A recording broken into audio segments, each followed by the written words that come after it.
Hey there, curious friend. I'm Courtney, a certified peer support specialist, and welcome to Wonderland Unlocked. In this series, Curious Connections, we're diving into the twists and turns of friendships and relationships, exploring trust, growth, and those unexpected moments in between. Because in the world of connections, nothing is ever quite as it seems, but it's always worth unlocking together. Alice, sweetheart, it's nice to see you. Alice. Alice.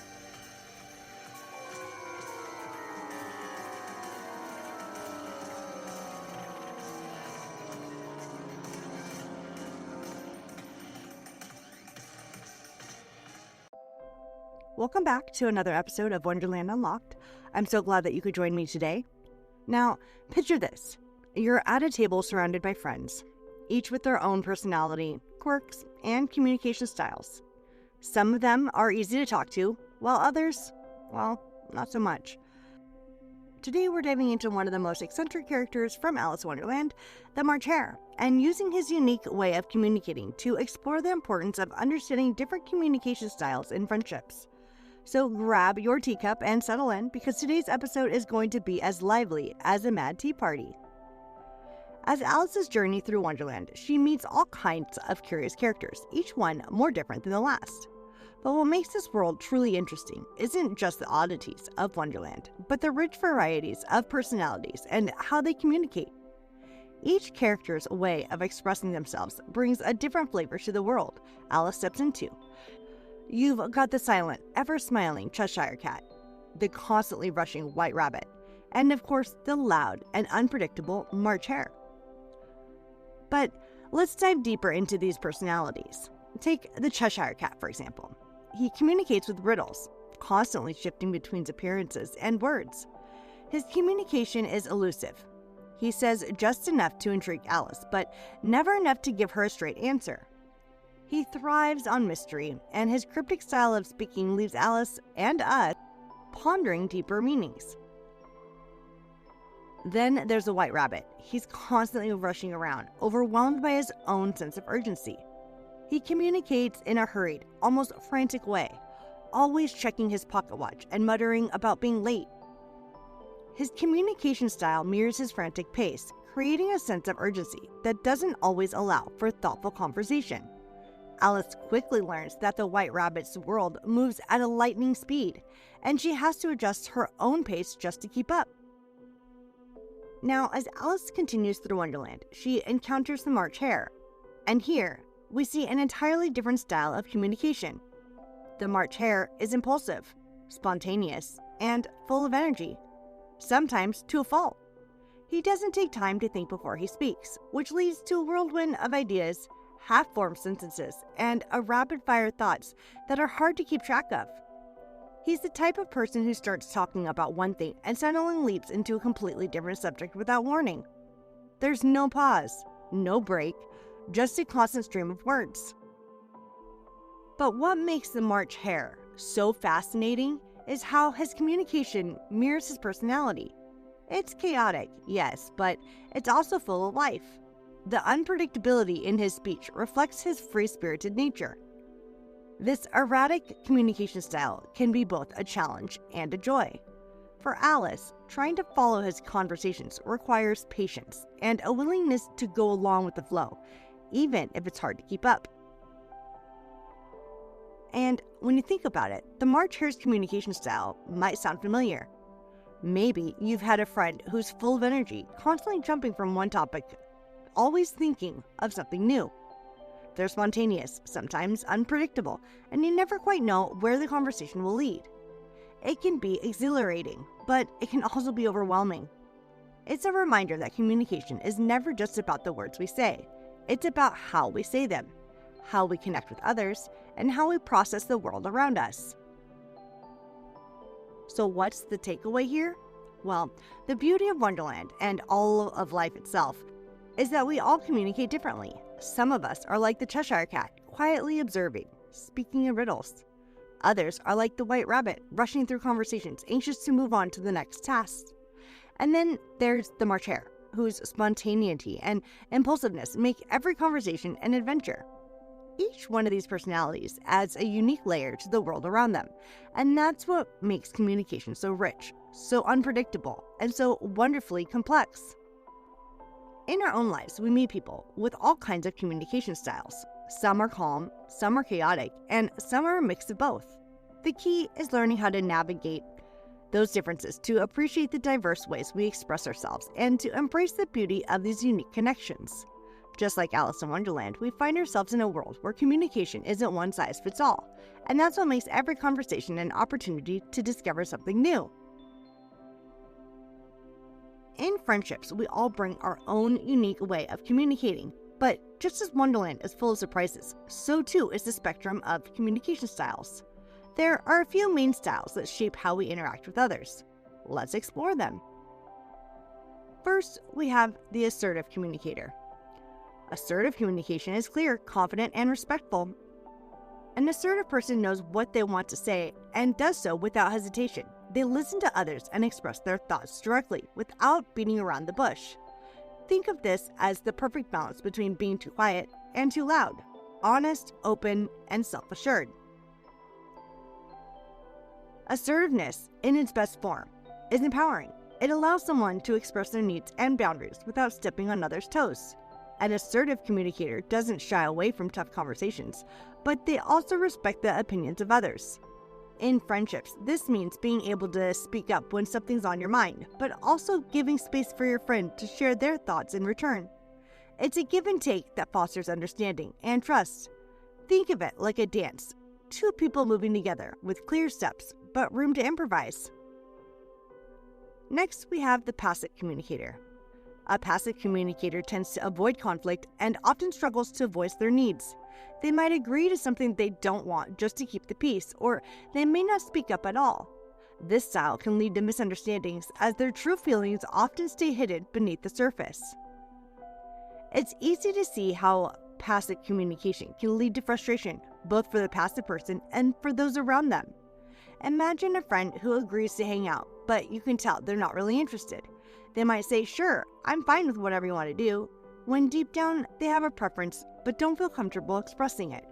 Over time, this can create a lot of confusion and even resentment, as the true desires or needs of the passive communicator are left unspoken.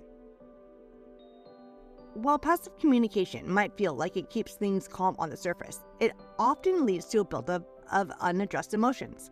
And for friendships to grow, we need to move beyond surface-level agreements. True connection comes when both people feel heard and understood, and when each friend is able to express their thoughts and needs clearly. And then there's the aggressive communicator. Now, this style is the most challenging in friendships. An aggressive communicator might express themselves loudly, forcefully, or with frustration. They may interrupt others, raise their voice, or use hostile language. While they're often clear about what they want, their delivery can make others feel uncomfortable or even attacked. Think of a time when someone has snapped at you, maybe over something small, but the intensity of their words made you feel small in return. That's the hallmark of aggressive communication. They may have been trying to get their point across, but their approach made it hard for anyone to hear them clearly. Instead of building understanding, the aggression created a wall, pushing people away instead of bringing them closer. The challenge with this style is that the person might not even realize how their tone or words are affecting others, especially if they're used to expressing themselves in a forceful way. One thing to remember about aggressive communication is that it doesn't allow for open exchange of thoughts. It's more of a my way or the highway mentality, and in a friendship, this can be toxic. Over time, the person on the receiving end of aggressive communication may shut down, avoid confrontation, or simply stop expressing themselves altogether. It can lead to feelings of resentment and distance rather than connection. Let's pause here and reflect on these three styles: assertive, passive, and aggressive.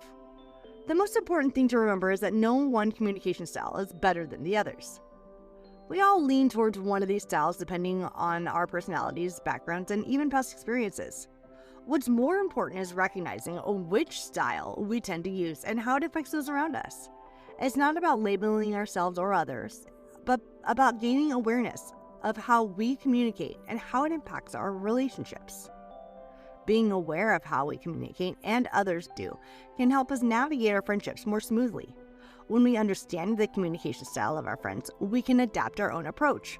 If we're dealing with a passive communicator, for example, we can encourage them to be open by creating a safe space for their thoughts. If we're facing an aggressive communicator, we can set healthy boundaries and gently guide the conversation towards a more respectful exchange. And with assertive friends, we can be open and clear in our own communication, knowing that they'll reciprocate with the same honesty. So in the end, the key to stronger, healthier friendships isn't about changing the way we communicate. It's about understanding that everyone expresses themselves differently. We can appreciate those differences. We can allow our friendships to grow deeper, more fulfilling, and more resilient. Just like the characters in Wonderland, we may not always understand each other's methods, but we can learn to adapt and embrace the beauty in our unique ways of speaking, thinking, and connecting. Now, let's focus on our dear friend, the March Hare. His style? Impulsive. Impatience is his hallmark, and he often speaks before thinking. This is a classic example of someone with an impulsive communication style. If you've ever been in a conversation with someone who jumps from one topic to another, or someone who blurts out something without considering the impact, you've experienced what it's like to communicate with an impulsive person. Take, for an instance, the famous Tea Party scene. The March Hare doesn't let anyone else get a word in edgewise. He's constantly changing the subject, interrupting, and reacting to every little thing. His communication, while exciting, can also be frustrating and confusing. It's not that he means to upset anyone, but his impulsiveness leads to misunderstandings. When we're dealing with someone like the March Hare, it can feel like an emotional roller coaster. His lack of filter and rapid-fire thoughts can make it hard for others to keep up. But understanding this impulsive style can help us manage these situations better. It's important to know that when someone communicates impulsively, it's not necessarily about us, it's their way of processing the world. Of course, there are challenges with this communication style. Impulsiveness can lead to hurt feelings, arguments, and confusion. It can also make it difficult for others to feel heard. But with patience, understanding, and clear boundaries, we can find ways to communicate effectively with people who have this style. Just like Alice did when she tried to make sense of the March Hare's chaotic ramblings. So, how do we navigate these differences in communication styles? The key is embracing the diversity of communication within our friendships.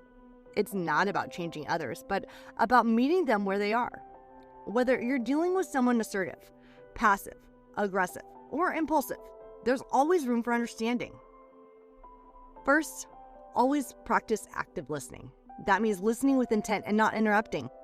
It's easy to become frustrated when someone's communication doesn't match ours, but if we take a moment to hear them out, we open the door to better understanding.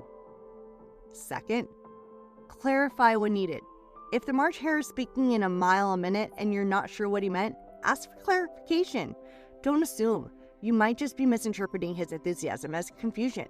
Instead of letting frustration build up, ask, "Wait, can you explain that again?" Can help smooth things over. Third, set boundaries if necessary. If someone's impulsiveness is causing you stress, it's okay to let them know. You can gently tell them, "I really want to hear what you're saying, but I need you to slow down a bit." Creating these boundaries helps everyone feel respected and heard. The more we understand each other's communication styles, the more we can adapt and build stronger, more resilient friendships. Even when communication gets challenging, it's the foundation of understanding that allows us to grow together. And here's the most important lesson the March Hare can teach us: embracing individuality. Just as Wonderland is full of diverse personalities, so too is the role of communication. Each style has its strengths and weaknesses, and the beauty lies in finding harmony among them. The March Hare's communication may be chaotic, but it's also full of life and unpredictability. It keeps things interesting, doesn't it? Rather than trying to change how someone communicates, we should embrace the quirks and individuality of those around us. So, I encourage you, take a moment to reflect on your own communication style. Are you more assertive, passive, or maybe even impulsive like the March Hare? And think about your friends. How do they communicate? What can you learn from their styles? The more we appreciate and understand these differences, the more enriched our friendships become. Well, that's a wrap for today's episode of Wonderland Unlocked. remember, just like Wonderland itself, communication is a place where diversity thrives. So embrace it. Celebrate the uniqueness in your friends and be patient with their styles. Together, we can navigate the beautiful chaos of communication. Until next time, keep unlocking the wonders of your world and always remember to listen with both of your ears and your heart.